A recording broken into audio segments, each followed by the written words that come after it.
ناظرین کرام، آج کی اس ویڈیو میں ہم آپ کو بیت رضوان کے بارے میں بتائیں گے۔ آپ سے التماس ہے کہ ویڈیو کو آخر تک لازمی دیکھیے گا۔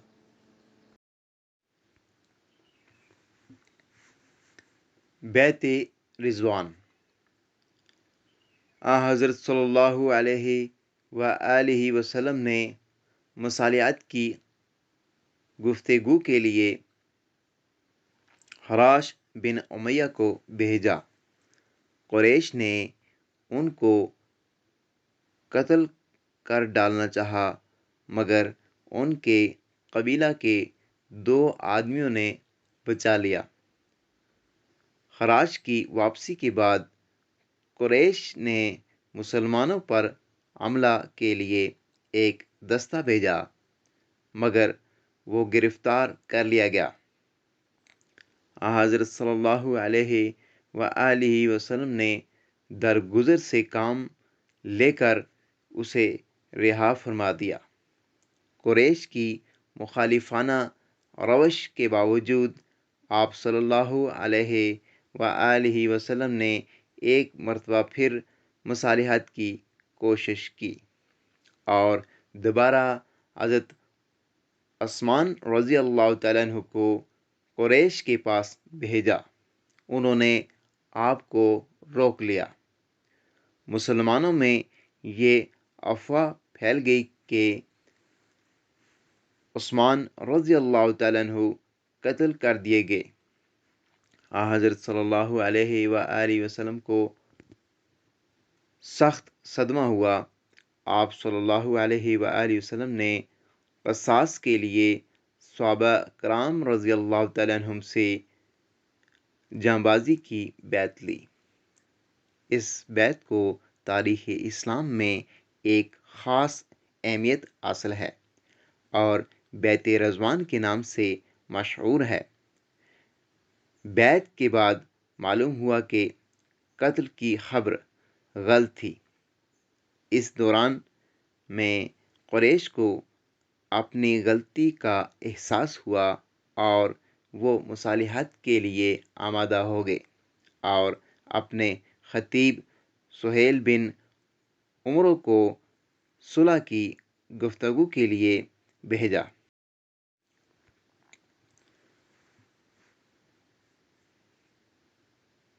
ان میں اور مسلمانوں میں ردوکت کے بعد ان شرائط پر صلح ہوئی۔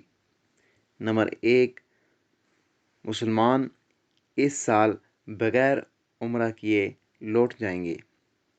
نمبر 2، اگلے سال آئیں گے اور 3 دن سے زیادہ نہ ٹھہریں گے۔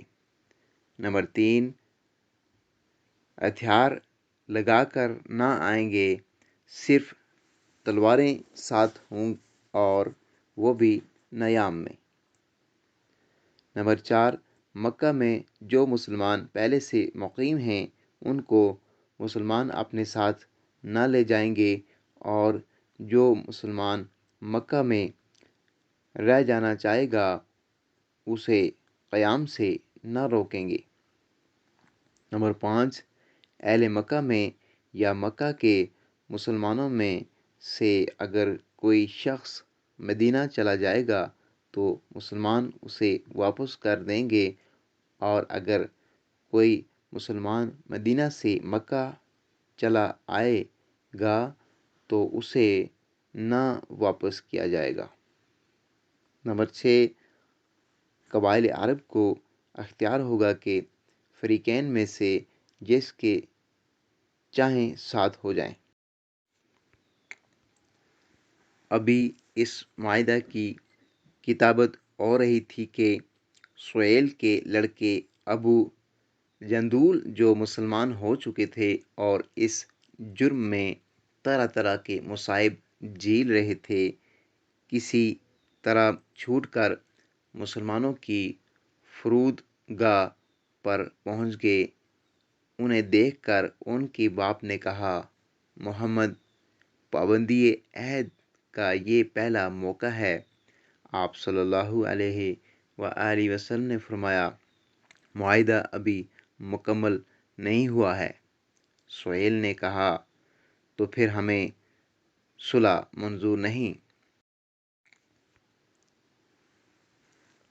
حضرت صلی اللہ علیہ وآلہ وسلم نے مجبور ہو کر ابو جندول کو حوالے کر دیا۔ انہوں نے جسم کے نیل دکھا کر جو مشرکین کے ظلم سے پڑ گئے تھے مسلمانوں سے فریاد کی کہ کیا پھر اسی عذاب کے لیے کفار کے حوالے کرتے ہو؟ مسلمان ان کی درد انگیز فریاد سن کر تڑپ اٹھے، لیکن حضرت صلی اللہ علیہ وآلہ وسلم نے اپنا فیصلہ قائم رکھا۔ صلح کے بعد حضرت صلی اللہ علیہ وآلہ وسلم نے قربانی کے اونٹ ذبح کر کے بال ترشوائے اور احرام کھولا۔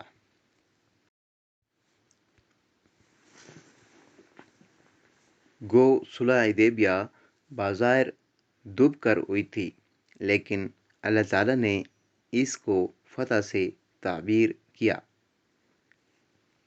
اور سورۃ الفتح نازل ہوئی کہ نتائج کے اعتبار سے یہ صلح در حقیقت فتح کا دیباچہ تھی۔ صلح سے پہلے مسلمان کافروں سے الگ تھلگ رہتے تھے، اس کے بعد دونوں میں میل جول اور آمد و رفت شروع ہوئی۔ اور مسلمان اسلام کی سچی تصویر تھا۔ اس تصویر کو دیکھ کر اور تبادلہ خیالات سے کفار کے دل خود بخود اسلام کی طرف کھینچنے لگے اور اسلام نہایت سراحت کے ساتھ پھیلنے لگا۔ چنانچہ صلح حدیبیہ سے لے کر فتح مکہ تک جس کثرت سے کفار اسلام میں داخل ہوئے اتنے اس سے پہلے کبھی نہ ہوئے تھے۔ اس مصالحت کی روح سے مکہ کے ستم رسیدہ مسلمانوں کی گلو خلاصی کی کوئی صورت باقی نہ رہ گئی تھی، لیکن اللہ نے بلا شرط ان کے لیے راستہ کھول دیا۔ اس کی تفصیل یہ ہے کہ ایک مشق ستم مسلمان ابو بصیر مکہ سے مدینہ بھاگ آئے۔ قریش نے ان کی واپسی کے لیے 2 آدمی بھیجے۔ حضرت صلی اللہ علیہ وآلہ وسلم نے معاہدہ کے مطابق انہیں حوالے کر دیا۔ راستہ میں ابو بصیر نے ان میں سے ایک کو قتل کر دیا، دوسرا ڈر کر مدینہ بھاگ آیا۔ اس کے عقب سے ابو بصیر بھی مدینہ پہنچ گئے اور حضرت صلی اللہ علیہ وآلہ وسلم سے عرض کیا، آپ صلی اللہ علیہ وآلہ وسلم نے مجھ کو واپس کر دیا تھا، اب آپ صلی اللہ علیہ وآلہ وسلم کی ذمہ داری ختم ہو گئی۔ یہ کہہ کر وہ ساحلی علاقے کی طرف نکل گئے۔ اس سے دوسرے مسلمانوں کے لیے راستہ کھل گیا۔ چنانچہ وہ سب بھاگ بھاگ کر ایک جگہ جمع ہو گئے اور جب ان کا اچھا خاصا جتھا بن گیا، اس وقت انہوں نے قریش کے کاروان تجارت پر جو ان کے قریب سے ہو کر گزرتا تھا چھاپا مارنا شروع کر دیا اور اس سے ان کی تجارت خطرہ میں پڑ گئی۔ آخر میں قریش نے مجبور ہو کر لکھ بھیجا کہ ہم گزشتہ شرط سے باز آئے، جو مسلمان مدینہ میں رہنا چاہے وہ جا سکتا ہے، اور اس شرط کی تنصیح کے بعد آپ نے آوارہ وطن مسلمانوں کو مدینہ واپس لا لیا۔